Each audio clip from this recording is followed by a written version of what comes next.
బంగారు కాసులున్న అపరంజి మేడలున్న అంతరించిపోయెను భువినేలిన రాజులు.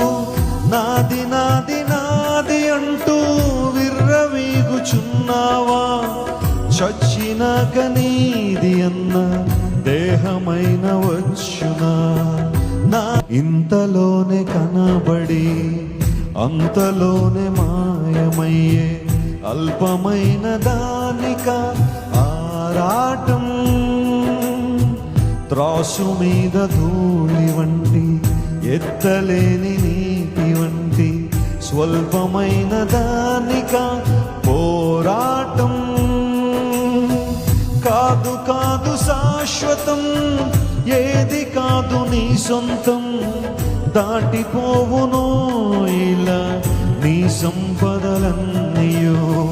కాదు కాదు శాశ్వతం, ఏది కాదు నీ సొంతం.